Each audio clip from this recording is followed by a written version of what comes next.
বরিশালের আগৈলঝাড়ায় মেয়ে শ্বশুরবাড়িতে যেতে না চাওয়ায় শিকলে বেঁধে নির্যাতন চালানোর অভিযোগ উঠেছে মা বাবা বিরুদ্ধে। নির্যাতনের একটি ভিডিও সামাজিক যোগাযোগ মাধ্যমে ছড়িয়ে পড়ায় ঘটনাটি আইনশৃঙ্খলা রক্ষাকারী বাহিনীর নজরে আসে। তবে ঘটনার পরপরই মেয়ে নিয়ে তারা আত্মগোপনে চলে যান। শনিবার ১ জুন রাতে এই ঘটনা ঘটলেও বিষয়টি সোমবার ৩রা জুন আলোচনায় আসে।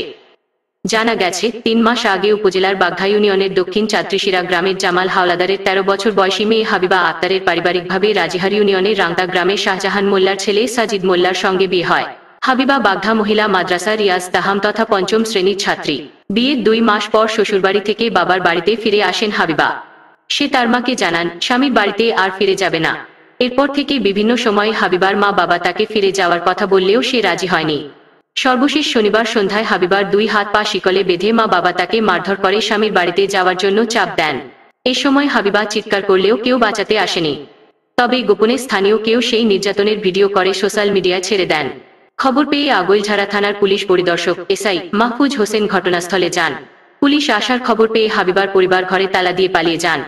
হাবিবার মা মারুফা বেগম একটি স্বনামধন্য গণমাধ্যমকে মোবাইল ফোনে বলেন, আমরা দরিদ্র মানুষ। মেয়েকে লেখাপড়া করাতে না পারায় বিয়ে দিয়ে দেয়। সে স্বামীর বাড়িতে আর ফিরে যেতে চায় না, তাই শিকল দিয়ে বেঁধে ভয় দেখিয়েছি।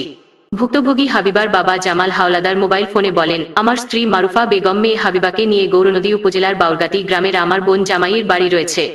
আগৈলঝাড়া থানার পরিদর্শক তদন্ত মোহাম্মদ জহিরুল ইসলাম বলেন, স্থানীয়দের মাধ্যমে খবর পেয়ে এসআই মাহফুজ হোসেনকে শনিবার রাতে হাবিবাকে উদ্ধার করতে ঘটনাস্থলে পাঠালে তার পরিবার আগে থেকে টের পেয়ে ঘরে তালা মেরে পালিয়ে যায়।